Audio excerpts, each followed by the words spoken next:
السلام علیکم ورحمۃ اللہ وبرکاتہ۔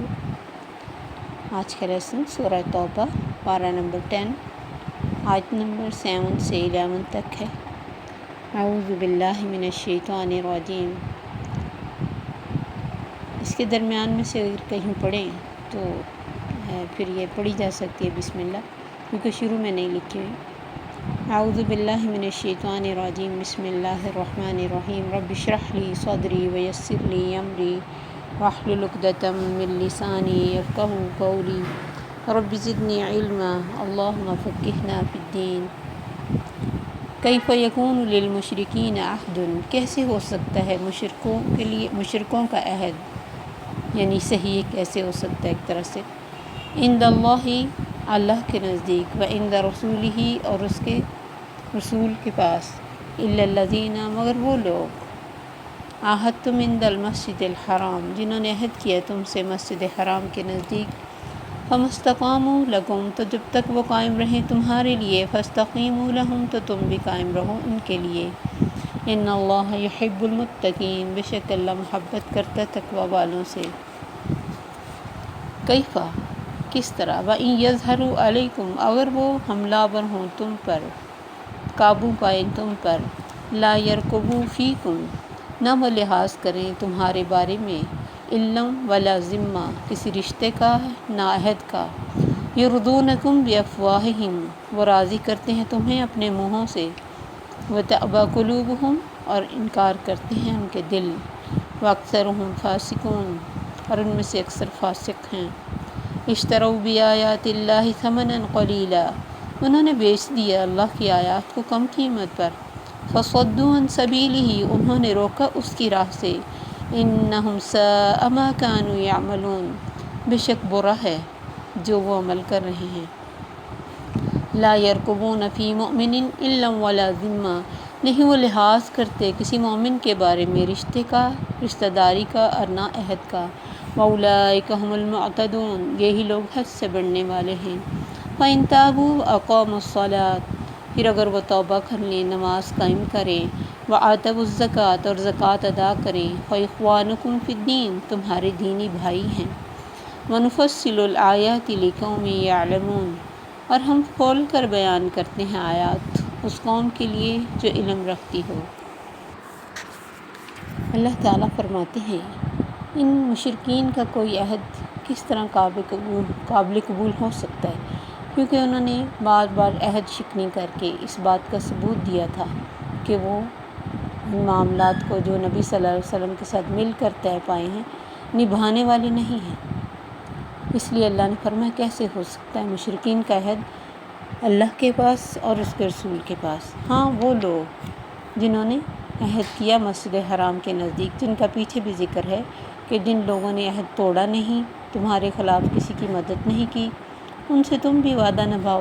تو یہاں بھی انہی کا ذکر ہے کہ یہ بنو کنانہ اور بنو زمرہ اور بنو خزاعہ 3 قبیلے تھے جنہوں نے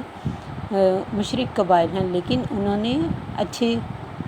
طریقے سے اس عہد کو نبھایا تھا۔ تو اللہ نے فرمایا جب تک وہ سیدھے رہتے ہیں تم بھی ان کے ساتھ سیدھا رہو، اللہ کو تو پرہیزگاری ہی پسند ہے۔ تو یہ مسلمانوں کو یعنی اللہ کی طرف سے ہر حال میں اچھے معاملے کی تلقین کی گئی ہے۔ اس سے پتہ چلتا ہے کہ اسلام کسی بھی طرح لڑائی میں پہل کرنا نہیں چاہتا۔ صلح حدیبیہ کے روح سے یہ طے پایا تھا کہ آئندہ مسلمان اور قریش 10 سال تک جنگ نہیں کریں گے، اور جو قبائل مسلمانوں کے حلیف ہیں وہ ان پر قریش کوئی زیادتی نہیں کریں گے، اور جو قریش کے حلیف ہیں ان پر مسلمان کوئی زیادتی نہیں کریں گے۔ اب 2 جو قبیلے تھے ان میں بنو خزاعہ اور بنو بکر، وہ ایک مسلمانوں کے حلیف تھے اور ایک قریش کے، اور ان کی آپس میں لگتی تھی۔ ابھی صلح حدیبیہ کو سال بھی نہیں گزرا کہ ان کی آپس میں لڑائی ہوگی، اور قریش نے وعدہ حالانکہ تھا کہ نہیں مدد کرنی حلیف قبیلے کی، لیکن قریش نے نہ صرف ہتھیار دیے، مدد بھی کی اور ان کی خوب پٹائی کی بنو خزاعہ کی، کیونکہ وہ مسلمانوں کا حلیف تھا۔ اب ان کا ایک وفد نبی صلی اللہ علیہ وسلم کی خدمت میں گیا اور آپ کو ساری خبر بتائی کہ ہمارے ساتھ انہوں نے اس طرح برا معاملہ کیا اور ان کی مدد بھی قریش نے کی۔ اب نبی صلی اللہ علیہ وسلم نے اللہ کے حکم سے 3 شرائط ان کے سامنے رکھی تھی کہ یا تو ان کے جو لوگ مارے ہیں ان کا خون بہا دو، یا دوسری شرط تھی کہ قریش بنو بکر کی حمایت سے دستبردار ہو جائیں، یعنی کہیں کہ آئندہ ہم اس کی کبھی حمایت نہیں کریں گے، اور تیسرا تھا کہ یا پھر کہہ دو کہ حدیبیہ کا معاہدہ ختم ہو گیا۔ اب جب قاصد نے یہ شرائط کی، شروع میں تو ان کا ایک جو نوجوان طبقہ بھڑک اٹھا کہ نہیں جی ہمیں آخری ہی شرط منظور ہے، یعنی حدیبیہ کا معاہدہ ختم۔ لیکن بعد میں انہوں نے خود ہی سوچا کہ یہ ہم نے صحیح نہیں کیا، پھر ابو سفیان کو معاہدے کی تجدید کے لیے بھیجا مدینہ میں، لیکن آپ نے کوئی جواب نہیں دیا، آپ خاموش رہے۔ اس نے خود ہی اس نے حضرت ابوبکر صدیق اور حضرت عمر حتیٰ کہ سیدہ فاطمہ عنہا تک سفارش کے لیے التجا کی، لیکن سب نے وہی جواب دیا کہ یعنی ہمیں کچھ نہیں پتہ، نبی صلی اللہ علیہ وسلم کا پتہ ہے۔ تب اس نے مسجد نبوی میں کھڑے ہو کر خود ہی سے اعلان کر دیا کہ میں نے معاہدہ کی تجدید کی، لیکن آپ نے اس پہ کوئی یس نہیں کی، اور ان کی اس بدعہدی کی وجہ سے آخرکار مکہ کو اللہ نے فتح کرنے کا حکم دیا، کیونکہ نظر آ جاتا ہے ایک انسان جو 1 سال نہ گزار سکے وہ آگے کیا گزار سکتا ہے۔ یہ صرف وقتی طور پہ اس وقت کو گزارنے کے لیے اس طرح کر رہے تھے، اس لیے اللہ نے فرمایا کیفا، کیسے ہو سکتے ہیں ان کے کوئی وعدہ، اور اگر وہ تم پر قابو پا لیں، نہ تو کسی رشتہ داری کا لحاظ رکھیں کہ ہمارے رشتے میں بھی کچھ لگتے ہیں، نہ کسی عہد کا لحاظ رکھیں، یرضونکم بافواہہم، یہ تمہیں راضی کرنا چاہتے ہیں صرف اپنے منہ سے، اور ان کے دل اس چیز کو نہیں مانتے، اور ان میں سے اکثریت جو ہے وہ فاسق ہیں، وعدوں کو توڑنے والے، حدوں کو توڑنے والے۔ تو صرف منہ سے نبی صلی اللہ علیہ وسلم کو راضی کرنا چاہتے تھے، کیونکہ ان کو پتہ تھا کہ نرم دل ہیں اور ہماری بات مان لیں گے، لیکن آپ نے اللہ کے حکم کے بغیر کبھی بھی اپنی مرضی سے کوئی فیصلہ نہیں کیا۔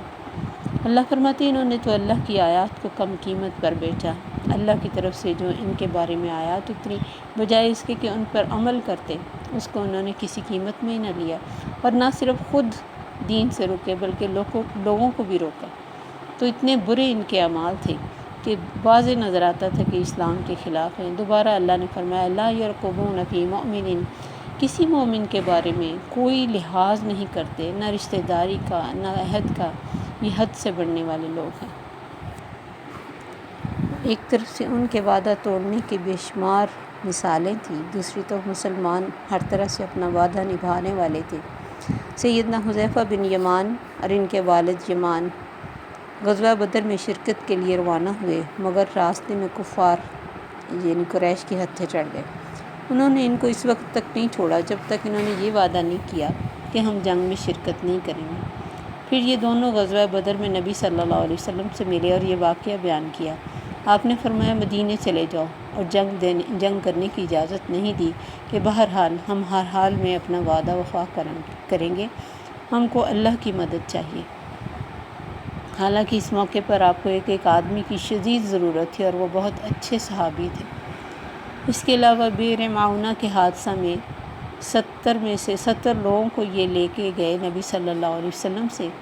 اور ان سب کو مار ڈالا، صرف ایک شخص بچ کے نکلا تھا، لیکن بعد میں وہ بھی گرفتار ہو گیا۔ عامر بن طفیل نے جب یہ قاری تھے 70 لوگ، ان قاریوں کو شہید کروایا تھا، اس نے عمر بن امیہ کو دیکھ کے کہا کہ میری ماں نے غلام آزاد کرنے کی منت مانی تھی، لہٰذا میں یہ منت پوری کرنے کی خاطر عمر بن امیہ کو آزاد کرتا ہوں۔ عمر بن امیہ وہاں سے چلے تو راستے میں اسی قاتل قبیلے کے 2 افراد مل گئے جنہوں نے ان کو قتل کر دیا، یعنی ایک طرف ایک نے چھوڑا، دوسروں نے پکڑ کے قتل کر دیا۔ اتفاق کی بات ہے کہ نبی صلی اللہ علیہ وسلم ان 2 آدمیوں کو امان دے چکے تھے، جس کا عمر بن امیہ کو علم نہیں تھا۔ اب حالات کا تو یہ تقاضا تھا کہ بنو عامر کی غداری کے بنا پر ان سے سختی برتی جائے، مگر آپ نے اپنے وعدے کا لحاظ کرتے ہوئے ان کا خون بہا ادا کر دیا، جن جو لوگ مارے گئے تھے ان کا خون بہا دیا جو کہ وہ مسلمان نہیں تھے، لیکن آپ ان کو امان دے چکے تھے۔ تو اس طرح بہت سارے موقعوں پہ آپ نے خود کسر کھا لی لیکن اپنے وعدے کو نبھایا۔ اس لیے اللہ نے فرمایا یہ وہ لوگ نہیں ہیں، یہ تو نہ رشتہ داری کا لحاظ کرتے ہیں نہ وعدے کا، اور حد سے بڑھنے والے ہیں۔ پھر بھی اللہ کی طرف سے یہ ہمیشہ ہی آفر ہوتی ہے فَإِن تَابُوا وَأَقَامُوا الصَّلَاةَ وَآتَوُا الزَّكَاةَ، پیچھے بھی ہم نے یہی پڑھا کہ اللہ نے فرمایا وعدہ توڑنے کے بعد اگر توبہ کریں، نماز قائم کریں اور زکوٰۃ دیں، خود کو مسلمان اور مسلمانوں والے اعمال کر کے دکھائیں، تو پھر اخوانکم فی الدین، پھر تمہارے دینی بھائی ہیں۔ وَنُفَصِّلُ الْآيَاتِ لِقَوْمٍ يَعْلَمُونَ، اور ہم کھول کر بیان کرتے ہیں آیات اس قوم کے لیے جو علم رکھتی ہو۔ تو یہ توبہ کے لیے صرف 2 شرائط رکھی ہوئی کہ ایمان لائے، نماز قائم کریں اور زکوٰۃ دیں، یعنی یہ کسی کے بھی صحیح ہونے کی علامت ہے۔ اور اس سے نہ صرف وہ کہ مسلمان ہو جائیں گے بلکہ دینی بھائی ہو جائیں گے، جس طرح کے حقوق مسلمانوں کو ملیں گے وہ تمام حقوق ان کو بھی ملیں گے۔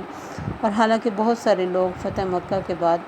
صرف وقتی طور پہ مسلمان ہو گئے تھے اپنی جان چھڑانے کے لیے، اور نبی صلی اللہ علیہ وسلم کی زندگی میں تو کچھ کر نہیں سکے۔ جو ہی آپ فوت ہوئے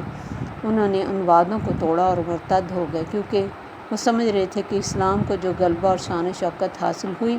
وہ صرف نبی صلی اللہ علیہ وسلم کے ہونے سے ہی تھی، آپ کے فوت ہونے کے بعد اب اسلام مٹ جائے گا۔ حالانکہ اللہ کے حکم سے اسلام قائم ہوا تھا اور اللہ کے حکم سے قائم رہا۔